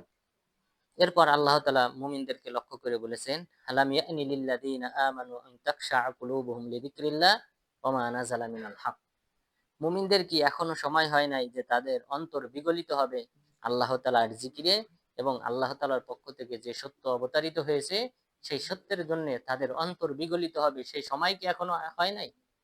এটা কিন্তু মুমিনদেরকে আল্লাহ তাআলা সম্বোধন করেছেন আল্লাহ তাআলা অভিমুখী হওয়ার জন্য, অন্যায় অশ্লীল ফাহিশি কাজ পরিহার করার জন্য আল্লাহ তাআলা মুমিনদেরকে সম্বোধন করেছেন। এই আয়াত, এই আয়াতটি পাঠ একদা ফুজাইল ইবনে ইয়াদ রাহিমাহুল্লাহ, ফুজাইল ইবনে ইয়াদ রাহিমাহুল্লাহ তিনি দ্বিতীয় শতক হিজরির একজন বিখ্যাত আলেম, বিখ্যাত মুহাদ্দিস ফুজাইল ইবনে ইয়াদ রাহিমাহুল্লাহ, তিনি ডাকাত ছিলেন। এই খুরাসান অঞ্চলে তিনি ডাকাতি করতেন এবং প্রসিদ্ধ ডাকাত ছিলেন, লোকজন ভয় পেত। একদা রাতে তিনি দেখলেন যে এরকম একদল লোক তারা বলা বলি করতেছে যে রাতে এখন আর সফর করা যাবে না, কারণ ফুজাইল ইবনে ইয়াজ আমাদের উপর আক্রমণ করতে পারে। তো উনি শুনতেছেন তাদের এই কথোপকথন, তিনি আড়াল থেকে তাদের এই কথোপকথন শুনতেছেন যে তারা মুসলিমরা ভয় পায় আমাকে, যে আমি তাদের উপর আক্রমণ করব রাতের আধারে, এই কারণে তারা তাদের সফর যাত্রা থামিয়ে দিয়েছে। এরপর এই ব্যক্তি ডাকাতি করতে গিয়ে সেখানে দেখেন যে এক ব্যক্তি কোরআন তেলাওয়াত করতেছে এবং কোরআন তেলাওয়াতের সময় এই আয়াত পাঠ করতেছে, আলাম ইয়ানি লিল্লাযিনা আমানু আন তাখশা কুলুবুহুম লিযিকরিল্লাহ ওয়া মা নাযালা মিনাল হক। মুমিনদের কি এখনো সময় হয় নাই যে তারা তাদের অন্তর বিগলিত হবে আল্লাহ তাআলার স্মরণে, আল্লাহ তাআলার জিকিরে, এবং আল্লাহ তাআলার পক্ষ থেকে যে কোরআন অবতীর্ণ হয়েছে সেই সত্য গ্রহণে তাদের অন্তর বিগলিত হবে, নরম হবে। সেই সময় কি এখনো হয় নাই? এই আয়াত শোনার পর তখন তিনি তওবা করেন। তওবা করে এরপর থেকে তিনি দেখেন বিখ্যাত মুহাদ্দিস হয়ে যান। মুসলিমদের মধ্যে প্রসিদ্ধ বিখ্যাত দ্বিতীয় হিজরির কোন আলেমের নাম উল্লেখ করলে অবশ্যই ফুজাইল ইবনে ইয়াদ রাহিমাহুল্লাহর নাম উল্লেখ করতে হয়।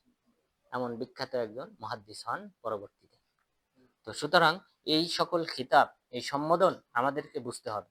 আল্লাহ তাআলা যেভাবে সম্বোধন করেছেন, এই সম্বোধন আমাদেরকে বুঝতে হবে, অনুধাবন করতে হবে এবং আল্লাহ তাআলার অভিমুখী হতে হবে।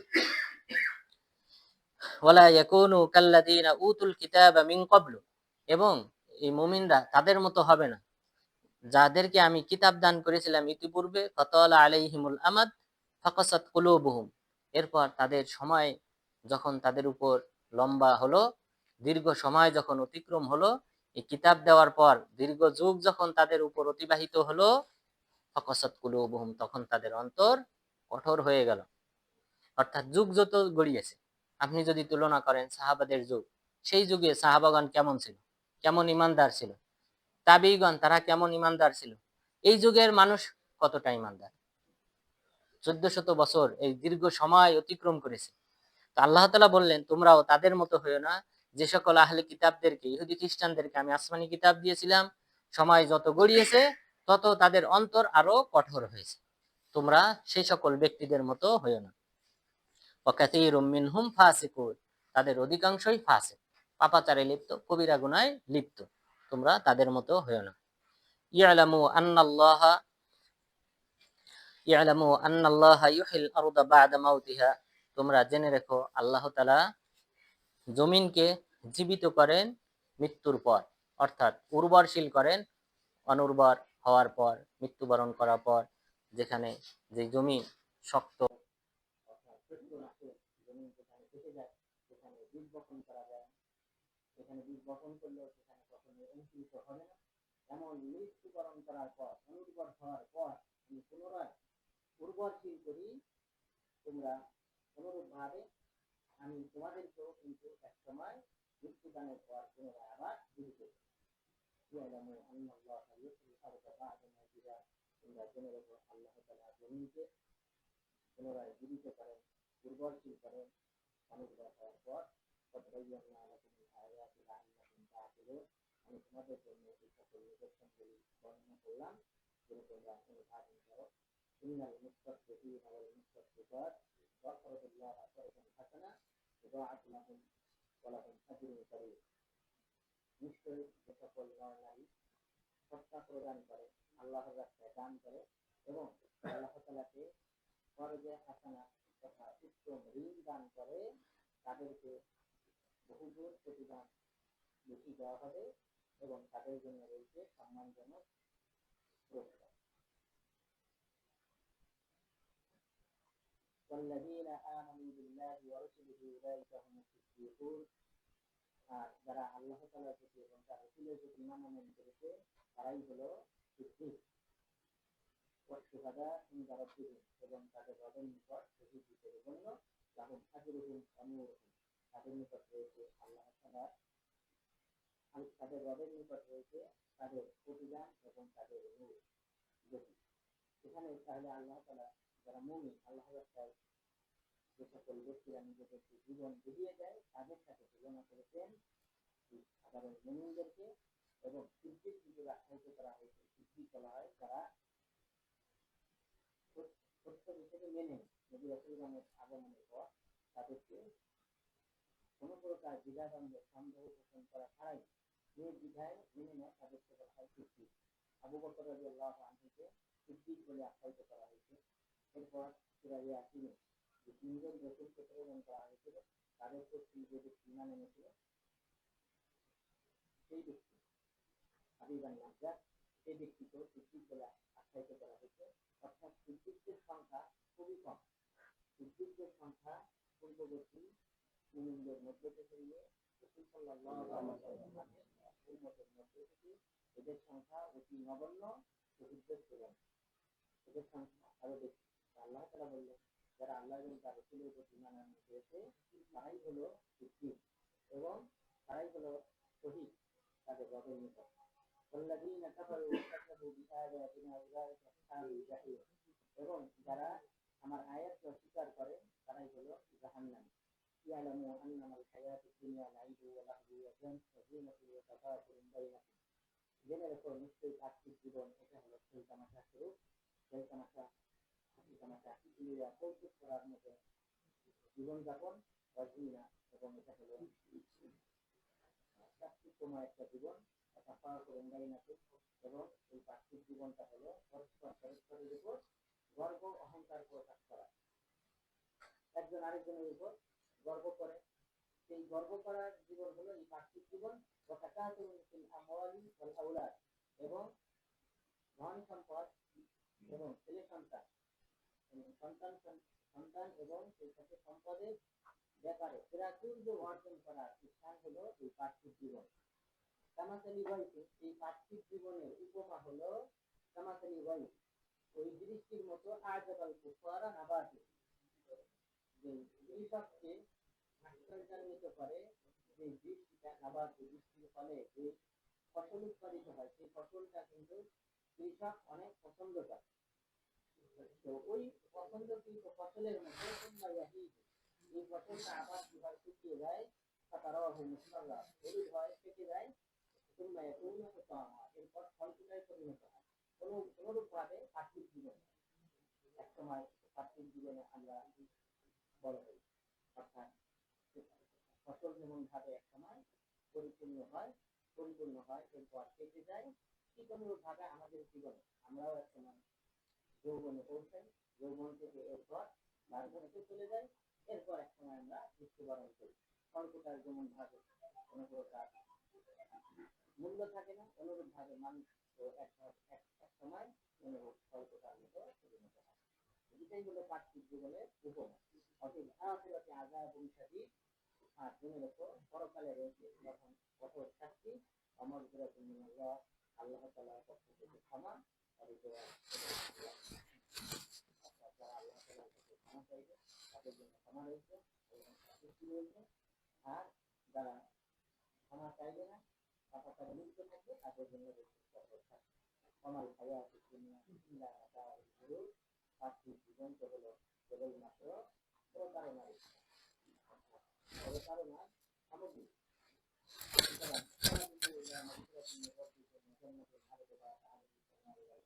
সুতরাং তোমরা প্রতিযোগিতা করো আল্লাহ তাআলার ক্ষমা, তোমাদের রবের পক্ষ থেকে ক্ষমা পাওয়ার জন্য তোমরা প্রতিযোগিতা করো এবং প্রতিযোগিতা করো সেই জান্নাত অর্জনের জন্য, যে জান্নাতের প্রশস্ততা হলো আসমান জমিন সমান।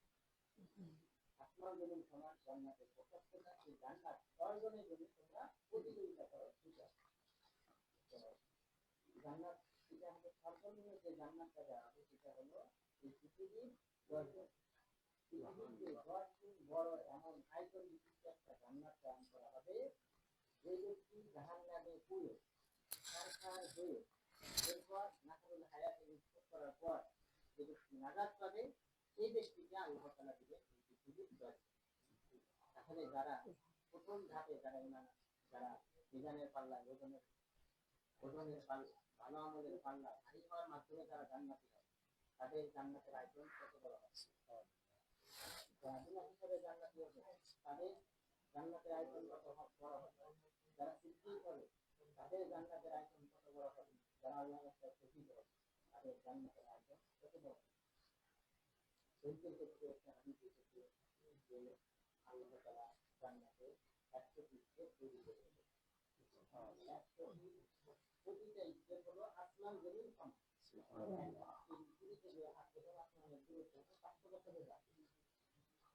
এরকম ভাবে 100টা স্টেপ আল্লাহ তাআলা তৈরি করে রেখেছেন, যে ব্যক্তি আল্লাহর রাস্তায় শহীদ হবে তাদের। এইভাবে আল্লাহ তাআলা মুমিনদের মাঝে বিশাল ব্যবধান দেন।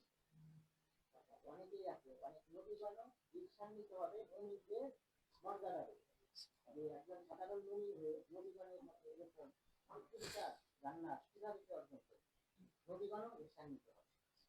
সুতরাং আমাদের অবশ্যই আমল করতে হবে। আল্লাহ তাআলা বলেছেন ক্ষমার দিকে তোমরা পেতে হচ্ছে অবশ্যই বেশি ক্ষমা প্রার্থনা করতে হবে। রসূল সাল্লাল্লাহু আলাইহি ওয়াসাল্লাম দিনের রাতে 70 বার বেশি ক্ষমা প্রার্থনা করতেন।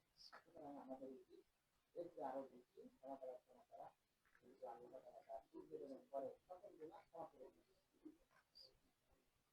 এরপর মহান রব্বুল আলামিন বলেছেন ওই জাতীয় আমানু বিল্লাহি ওয়া রাসূলিহি, এই জান্নাত আমি তৈরি করে রেখেছি মুমিনদের জন্য যারা আল্লাহ এবং তার রাসূলের ঈমান আনয়ন করেছে তাদের জন্য। যালিকা ফাদলুল্লাহ ইউতিহি মান ইয়াশা, এটা আল্লাহ তাআলার অনুগ্রহ, আল্লাহ তাআলা যাকে চান তাকে দান করেন। আল্লাহু যুল ফাদলিল আযীম, আল্লাহ তাআলা হলেন অনুগ্রহকারী, মহান অনুগ্রহকারী। মা আসাবা মিন মুসিবাতিন ফিল আরদি ওয়ালা ফি আনফুসিকুম ইল্লা ফি কিতাবিন মিন ক্বাবলি আন নাবরাহা, যে পৃথিবীতে যে সকল বিপর্যয় আসে, মুসিবত আসে, বালা মুসিবত আসে, অতি অলাকিয়ান পৃথিবী এবং তোমাদের নিজেদের তোমরা নিজেরাও যে সকল বালা মুসিবতে পতিত হও সেগুলি ইল্লা ফি কিতাবিম মিন ক্বাবলি আন নাবরাহা, সেগুলি কিতাবে লিপিবদ্ধ করা রয়েছে এটা বাস্তবায়ন হওয়ার পূর্বে। অর্থাৎ আমরা আগের হাদিসে বলেছি যে 50,000 বছর পূর্বে, আসমান জমিন সৃষ্টির 50,000 বছর পূর্বে আল্লাহ তাআলা সকলের তাকদীর নির্ধারণ করে রেখেছেন। আল্লাহ তাআলা বললেন তোমাদের যে সকল বিপর্যয় আছে, নিজেরা যে বালা মুসিবতে বিপদে অ্যাক্সিডেন্ট রোগ ব্যাধি ইত্যাদিতে আক্রান্ত হও, অথবা পৃথিবীর উপর যে সকল বালা মুসিবত আসে, ঘূর্ণিঝড় বন্যা ইত্যাদি, এই সবগুলি ঘটার ঘটার পূর্বে আমি লিপিবদ্ধ করে রেখেছি। এরপরে বললেন ইন্না যালিকা আলাল্লাহি ইয়াসির, এটা আল্লাহ তাআলার জন্য সহজ। লিকাইলা তাসাউ আলা মা ফাতাকুম ওয়ালা তাফরাহু বিমা আতাকুম, যেন তোমরা আফসোস না করো যদি তোমার কোনো কিছু তোমরা হারিয়ে ফেলো, এবং যেন বেশি আনন্দিত না হও কোনো কিছু পাওয়ার পর, কারণ এগুলি সব সম্পর্কে আমি আল্লাহ তাআলা আগে থেকেই জানি। সুতরাং তোমরা বেশি উৎফুল্ল হয়েও না, আবার দুশ্চিন্তাও করো না যদি কোনো কিছু ছুটে যায় বা হারিয়ে যায়। অর্থাৎ এটাই আমাদের বেশি হয়, কোনো কিছু চাকরি, ভালো চাকরি বা কোনো একটা জব অফার এগুলি ছুটে গেলে আমরা আফসোস করি। আল্লাহ তাআলা বললেন আফসোস করো না, এটা আমি বহু পূর্বেই লিপিবদ্ধ করে রেখেছি। ওয়াল্লাহু লা ইউহিব্বু কুল্লা মুখতালিন ফাকুর, আল্লাহ তাআলা দাম্ভিক অহংকারী ব্যক্তিকে পছন্দ করেন না। আল্লাযীনা ইয়াবখালুনা ওয়া ইয়া'মুরুনা আন-নাসা বিল বুখল, যারা যারা কৃপণতা করে, মানুষকে কৃপণতা করার নির্দেশ দেয়, তাদেরকে আল্লাহ তাআলা পছন্দ করেন না।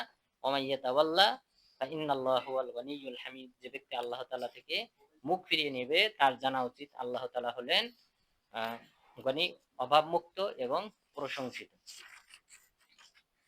লাকাদ আরসালনা রুসুলানা বিল বায়িনাতি ওয়া আনজালনা মাআহুমুল কিতাব, আমি আমার রাসূলগণকে স্পষ্ট নিদর্শনাবলী দিয়ে প্রেরণ করেছি, আমি তাদের সাথে কিতাব অবতীর্ণ করেছি, ওয়াল মিজান, এবং মিজান অবতীর্ণ করেছি, সত্য মিথ্যার তথা মানদণ্ড, ওজনের যে মানদণ্ড রয়েছে, যে সঠিক মাপ দিতে হবে, সেই মানদণ্ড আমি অবতীর্ণ করেছি। লিয়াকুমান নাসু বিল কিসত, মানুষেরা যেন ইনসাফ প্রতিষ্ঠা করে, ওজনে যেন কম না দেয়, সেটাও আমি প্রত্যেক নবী রাসূলগণের সাথে অবতীর্ণ করেছি। তাহলে ওজনে কম কম দেওয়া এটা নিষিদ্ধ ছিল সকল উম্মতের কাছে, সকল নবী রাসূলগণ। একজন নবীর উম্মতকে ধ্বংস করা হয়েছিল শুধুমাত্র ওজনে কম দেওয়ার জন্য। কোন নবী? শুআয়ব আলাইহিস সালাম। শুআয়ব আলাইহিস সালামের সম্প্রদায়কে আল্লাহ তাআলা ওজনে কম দেওয়ার জন্য ধ্বংস করেছিলেন। ওয়া আনজালনাল হাদিদা ফীহি বাসুন শাদীদ ওয়া মানাফিউ লিন-নাস, আমি লোহা অবতীর্ণ করেছি, ফীহি বাসুন শাদীদ, ইহাতে রয়েছে প্রচন্ড শক্তি, ওয়া মানাফিউ লিন-নাস, মানুষের জন্য বিবিধ উপকার। লোহা ব্যতীত আপনি যদি কল্পনা করেন পৃথিবী অসম্ভব। এই লোহার মাধ্যমেই কিন্তু এই যে যত বিল্ডিং বলেন, এখানে যে রড ব্যবহার করা হয় এটা লোহা। এই লোহা ব্যতীত মানে পৃথিবী কল্পনা করাও অসম্ভব। এই লোহাতে রয়েছে প্রচন্ড শক্তি, এত 100 তলা 100-150 তলা বিল্ডিং তৈরি হচ্ছে এই লোহার উপর ভিত্তি করে টিকে রয়েছে। এই প্রচন্ড শক্তিধর লোহা আল্লাহ তাআলা কি বললেন? ওয়া আনজালনাল হাদিদ, আমি এই লোহাকে অবতীর্ণ করিয়েছি। অবতরণ হয় উপর থেকে নিচের দিকে, অর্থাৎ এই লোহা যেন এসেছে আসমান থেকে, উপর থেকে পৃথিবীতে। এবং বর্তমান বিজ্ঞানীরা এটা স্বীকার করেন যে পৃথিবীর যে শক্তি রয়েছে, অথবা আমাদের এই সূর্যের যে শক্তি রয়েছে সেই শক্তি দিয়ে এই লোহার কণিকা তৈরি হওয়া সম্ভব। এটা আল্লাহ তাআলার বিশেষ সৃষ্টি, যা আল্লাহ তাআলা দেখেন এই পৃথিবীতে খনিজ সম্পদ দিয়ে রেখেছেন লৌহকে, এবং এই লোহা মূল্যেও কিন্তু তুলনামূলক অন্যান্য খনিজ সম্পদের চেয়ে কম।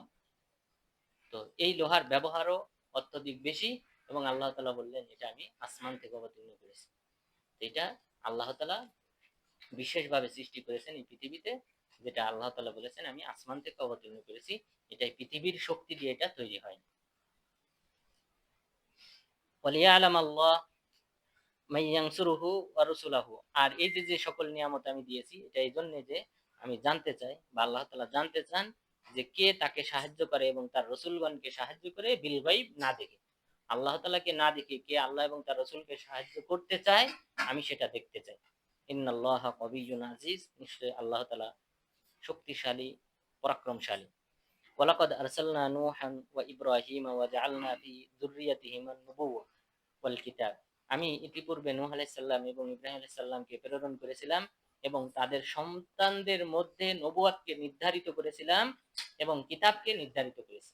সুতরাং নবুয়াত নূহ আলাইহিস সালাম এবং ইব্রাহিম আলাইহিস সালামের বংশধরের মাঝে সীমাবদ্ধ, অন্য কোনো নবী বা অন্য কোনো ব্যক্তিদের মধ্যে নাই। সুতরাং আদম আলাইহিস সালাম পরে নূহ আলাইহিস সালাম, নূহ আলাইহিস সালাম থেকে নিয়ে ইব্রাহিম আলাইহিস সালাম এবং তার বংশধরের মধ্যেই সীমাবদ্ধ ছিল নবুয়াত। সুতরাং জিন জাতির মধ্যে নবুয়াত নাই। জিনদের মধ্য থেকে আল্লাহ তাআলা কাউকে নবী হিসেবে প্রেরণ করেননি। এই আদম সন্তানদের মধ্য থেকে আল্লাহ তাআলা নবুয়াত দিয়েছেন, এবং একসময় এটা সীমাবদ্ধ হয়ে গেছে নূহ আলাইহিস সালামের সন্তান এবং ইব্রাহিম আলাইহিস সালামের সন্তান। সর্বশেষ নবী মুহাম্মদ সাল্লাল্লাহু আলাইহি ওয়াসাল্লাম, তিনি এসেছেন ইসমাইল আলাইহিস সালামের বংশধর কুরাইশদের থেকে হাশিম, বানু হাশিম, এরপর রাসূল সাল্লাল্লাহু আলাইহি ওয়াসাল্লাম। আর বাকি নবীগণ যারা এসেছিলেন, ইয়াকুব আলাইহিস সালাম ইসহাক আলাইহিস সালামের সন্তান, ইব্রাহিম আলাইহিস সালামের সন্তান ইসহাক আলাইহিস সালাম, ইসহাক আলাইহিস সালামের সন্তান ইয়াকুব আলাইহিস সালাম, ইয়াকুব আলাইহিস সালামের সন্তান ইউসুফ আলাইহিস সালাম। এরপর এই বংশধারায় ইয়াকুব আলাইহিস সালাম, ইউসুফ আলাইহিস সালামের বংশধারাতে নবীগণ এসেছেন, দাউদ আলাইহিস সালাম, মুসা আলাইহিস সালাম, সুলাইমান আলাইহিস সালাম, তার এই সকলেই ইউসা বিন নূন, তারা সকলেই ইয়াকুব আলাইহিস সালামের বংশধর। তো এই দুইজন নবীর মাঝেই কিন্তু সীমাবদ্ধ নবুয়ত। সুতরাং জিন জাতির মধ্যে নবুয়ত নাই, জিন জাতিদের মধ্যে আছে সতর্ককারী। আল্লাহ তাআলা সতর্ককারী পাঠিয়েছেন, যারা আদম আলাইহিস সালামের সন্তানদের মধ্য থেকে অথবা যারা নবুয়ত পেয়েছেন তাদের, এই নবুয়ত যারা প্রাপ্ত হয়েছেন তাদের কাছ থেকে শিক্ষা নিয়ে তাদের কওমের মাঝে সতর্ককারী হিসেবে তারা দায়িত্ব পালন করে, দায়ী হিসেবে কাজ করে, কিন্তু তাদের মাঝে নবুয়ত নেই। ফামিনহুম মুহতাদ, তাদের মধ্যে অনেকে আছে হিদায়াত প্রাপ্ত, ওয়া কাসীরুম মিনহুম ফাসিকুন, এবং তাদের মধ্যে অনেকেই রয়েছে পাপাচারে লিপ্ত। তাহলে নবীর সন্তান তাদের তাদের মধ্যেও অনেকেই হিদায়াত প্রাপ্ত, আবার অনেকেই কবিরা গুনাহে লিপ্ত। সুম্মা কাফাইনা আলা আথারিহিম বিরুসুলিনা, এরপর আমি তাদের পর্যায়ক্রমে আমি অনেক নবী রাসূলগণ প্রেরণ করেছি। ওয়া কাফাইনা বিঈসা ইবনে মারইয়াম, এরপর আমি পর্যায়ক্রমে ঈসা আলাইহিস সালামকে নবী হিসেবে প্রেরণ করেছিলাম। ওয়া আতাইনাহুল ইনজিল, তাকে আমি ইনজিল কিতাব দান করেছিলাম। ওয়া জাআলনা ফি কুলুবিল লাযিনা তাবাউহু রাফাতান ওয়া রাহমা, আর তাকে যারা অনুসরণ করেছিল তাদের অন্তরে আমি মায়া মমতাবোধ সৃষ্টি করেছিলাম। ওয়া রাহবানিয়াতান ইবতাদাউহা মা কাতাবনাহা আলাইহিম ইল্লা ইবতিগা রিদওয়ানিল্লাহ, এবং তারা বৈরাগ্যবাদ, সন্ন্যাসবাদ তারা আবিষ্কার করেছিল, আমি সেটা তাদের উপর খরচ করি নাই, কিন্তু তারা সেটা নিজেরাই এটা আবিষ্কার করেছিল আল্লাহ তাআলার সন্তুষ্টি অর্জনের জন্য। ফামা রাওহা হাক্কা রিআয়াতিহা, কিন্তু তবুও তারা তার হক যথাযথভাবে আদায় করেনি। অর্থাৎ তারা যে একটা বিধান চালু করে যে জঙ্গলে একাকী স্থানে, পাহাড়ে, পর্বতে, নির্জনে এলাকায় গিয়ে উপাসনা করা, এটা তারা নিজেরা আবিষ্কার করেছে। আল্লাহ তাআলা বলেছেন মা কাতাবনাহা আলাইহিম, এটা আমি তাদের উপর খরচ করিনি, তারা নিজেরা নিজেদের উপর খরচ করে নিয়েছে, এবং তারপরেও এই আমলটাও তারা সঠিকভাবে পরবর্তীতে করে না। তো এই সন্ন্যাসবাদ ইসলামে হারাম, লা রাহবানিয়াতা ফিদ্দীন। রাসূল সাল্লাল্লাহু আলাইহি ওয়াসাল্লাম বলেছেন ইসলামে, এই ধর্মে কোনো প্রকার বৈরাগ্যবাদ নেই। কেউ যে একাকী জীবন যাপন করবে এটা ইসলামে জায়েজ নেই। রাসূল সাল্লাল্লাহু আলাইহি ওয়াসাল্লামের কাছে তিন ব্যক্তি আসলেন। আসার পর রাসূল সাল্লাল্লাহু আলাইহি ওয়াসাল্লামকে না পেয়ে তার কোন স্ত্রীদের কাছে জিজ্ঞাসা করলেন যে তিনি কেমন আমল করেন। তারা আমলের বর্ণনা দিলেন, রাতে তাহাজ্জুদ পড়েন, এরপর আল্লাহর জিকির করেন, কোরআন তেলাওয়াত করেন ইত্যাদি। যখন শুনলো তারা বলল, তাদের মধ্যে একজন বলল যে আমি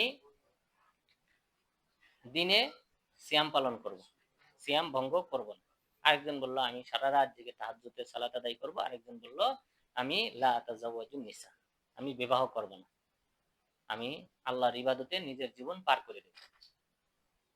তখন এই তিনজনের কথা পরবর্তীতে রাসূল সাল্লাল্লাহু আলাইহি ওয়াসাল্লাম আসার পর যখন জানলেন, তাদেরকে জিজ্ঞাসা করলেন তোমরাই কি এই কথাগুলো বলেছো? তারা বললেন হ্যাঁ বলেছি। তখন তিনি বললেন ইন্নী আতাজাওয়াজুন নিসা মান রাগিবা আন সুন্নতি ফালাইসা মিন্নী, যে আমি বৈবাহিক জীবনে জড়িয়েছি, যদি কেউ আমার এই সুন্নত থেকে বিমুখ হয় সে আমার উম্মতের অন্তর্ভুক্ত না। এই তিনজন ব্যক্তির উদ্দেশ্য কি ছিল? ভালো, তারা আমলের কথাই বলেছে, যে একজন সারাদিন সিয়াম পালন করবে, আরেকজন তাহাজ্জুদের সালাত আদায় করবে সারা রাত জেগে, আরেকজন বিবাহ বন্ধনে আবদ্ধ হবে না, কারণ দুনিয়াবি যে সকল ঝামেলা, সন্তান হলে, স্ত্রী থাকলে দুনিয়া নিয়ে ব্যস্ত হয়ে পড়বে, এটা এই ঝামেলা থাকবে না, সর্বদা ইবাদতে জীবন কাটিয়ে দেবে। উদ্দেশ্য তো ভালো, আমলও সৎ আমল, কিন্তু রাসূল সাল্লাল্লাহু আলাইহি ওয়াসাল্লাম বললেন যে আমার সুন্নত থেকে বিমুখ হলে সে আমার উম্মতের অন্তর্ভুক্ত। তাহলে সুন্নতি হলো এটা যেটা রাসূল সাল্লাল্লাহু আলাইহি ওয়াসাল্লাম জীবন যাপন করেছেন। আমল বেশি হলে সেটা আল্লাহর নিকট গ্রহণযোগ্য না, বরং আমলটা হতে হবে রাসূল সাল্লাল্লাহু আলাইহি ওয়াসাল্লামের পদ্ধতি অনুযায়ী, পরিমিত, সীমিত, তিনি যেভাবে আমল করেছেন সেভাবেই হতে হবে। এর বাহিরে আমল করলে সেটা আল্লাহর নিকট কবুল হবে না, সেটা বিদআত হিসেবে গণ্য হবে। এখানে আল্লাহ তাআলা বললেন মা কাতাবনাহা আলাইহিম ইবতাদাউহা, তারা নিজেরা আবিষ্কার করেছে বিদআত, তারা নিজেরা বিদআত আবিষ্কার করেছে, আমি এটা তাদের উপর ফরজ করিনি। তাহলে বৈরাগ্যবাদ আমাদের ইসলাম ধর্মে জায়েজ। এই মর্মে আরো অনেক হাদিস রয়েছে। বিভিন্ন সাহাবী এসে বলেছেন হে আল্লাহ রাসূল, আমরা খাসি হতে চাই, অন্ডকোষ ফেলে দিতে চাই, যেন আমাদের এই বৈবাহিক জীবনে ঝামেলা না থাকে। রাসূল সাল্লাল্লাহু আলাইহি ওয়াসাল্লাম তাদেরকে নিষেধ করেছেন। সুতরাং বৈরাগ্যবাদ এটা ইসলাম কখনোই গ্রহণ করে না। ফাআতাইনাল্লাযীনা আমানু মিনহুম আজরাহুম, তাদের মধ্যে যারা ঈমান এনেছিল আমি তাদেরকে প্রতিদান দিয়েছি। ওয়া কাসীরুম মিনহুম ফাসিকুন, তাদের অধিকাংশই আবার ফাসিক, পাপাচার, কবিরা গুনাহে লিপ্ত।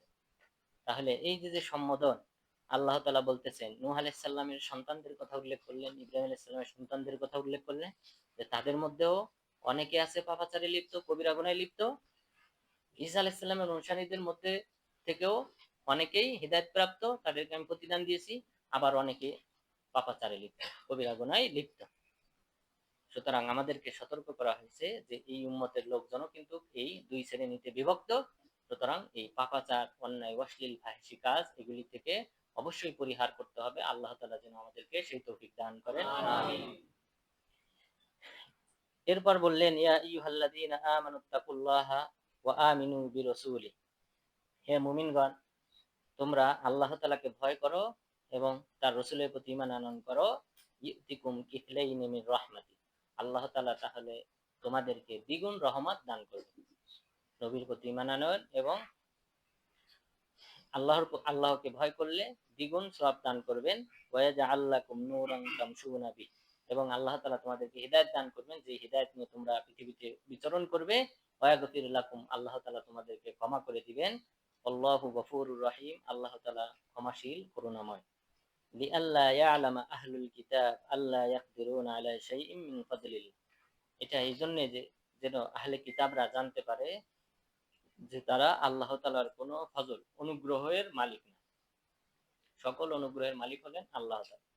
কারণ আহলে কিতাবদের একটা ধারণা ছিল যে শেষ নবী আসবেন তাদের মধ্য থেকে, এবং এই কারণেই কিন্তু তারা শাম দেশ থেকে, সেখানে কিন্তু গম আবাদ হইত, এখানে এখান থেকে এই সবুজ সমরণ্য এমন একটা অঞ্চল ছেড়ে তারা চলে আসে মদিনায় অবস্থান করে। কারণ তারা জানতো যে মদিনাতে খেজুর বাগান বিশিষ্ট স্থানে সফর করবেন শেষ নবী, বা হিজরত করবেন। এই কারণে তারা এখানে মদিনাতে এসে বসবাস শুরু করে। উদ্দেশ্য শেষ নবী আসবেন, তার অনুসারী হবেন, তার প্রতি ঈমান আনয়ন করবেন। বানু কুরাইজা, বানু কাইনুকা এবং বানু নাজির, এই তিনটা ইহুদিদের গোত্র এখানে এসে অবস্থান করে। কিন্তু যখন নবুয়ত চলে আসলো কুরাইশদের মধ্য থেকে, তখন তারা বিরোধিতা শুরু করলো। আল্লাহ তাআলা বললেন যেন আহলে কিতাবরা জানতে পারে যে তারা কোন নিয়ামতের, আল্লাহ তাআলা কোন অনুগ্রহের, নবুয়ত আল্লাহ তাআলা কোথায় দেবেন, এগুলির মালিক ইহুদিরা না, বরং এটার মালিক একমাত্র আল্লাহ তাআলা। ওয়া আন্নাল ফাদলা বিয়াদিল্লাহ ইউতিহি মান ইয়াশা, অনুগ্রহ আল্লাহ তাআলার হাতে, আল্লাহ যাকে চান তাকেই দান করেন। আল্লাহু যুল ফাদলিল আযীম, আল্লাহ তাআলা সুমহান অনুগ্রহের মালিক। এটাই ছিল আজকে আমাদের তাফসীর সূরা হাদিদের। তো সূরা হাদিদ এটার নামকরণ করা হয়েছে লোহা থেকে। এই লোহা একটা আল্লাহ তাআলা বিশাল একটা বড় নিয়ামত, এবং এই নিয়ামতটা আল্লাহ তাআলা এই পৃথিবীতে সৃষ্টি করেন নাই, বরং আসমান থেকে অন্য কোনো জগতের শক্তি থেকে আল্লাহ তাআলা এটা সৃষ্টি করে পৃথিবীতে পাঠিয়েছেন। এটা পৃথিবীর যে শক্তি আর সামর্থ্য রয়েছে, এবং পৃথিবীর যে সূর্য রয়েছে, এই সূর্যের যে শক্তি সামর্থ্য রয়েছে, এই শক্তি দ্বারা এটা তৈরি হওয়া সম্ভব না। আল্লাহ তাআলার বিশেষ অনুগ্রহে আল্লাহ তাআলা এই লোহাকে সৃষ্টি করেছেন, সেই সম্পর্কে একটা সূরা অবতীর্ণ করেছেন। অর্থাৎ এই নিয়ামত রাজির কথা আল্লাহ তাআলা আমাদেরকে স্মরণ করিয়ে দিয়েছেন। আল্লাহ তাআলার এই সকল নিয়ামতের শুকরিয়া আদায় করার মাধ্যমে আল্লাহ তাআলার নৈকট্যশীল বান্দা হওয়ার তৌফিক দান করেন। আমিন। আকুলু কওলি হাযা ওয়াস্তাগফিরুল্লাহ লি ওয়া লাকুম ওয়া লিসাইরিল মুসলিমিন।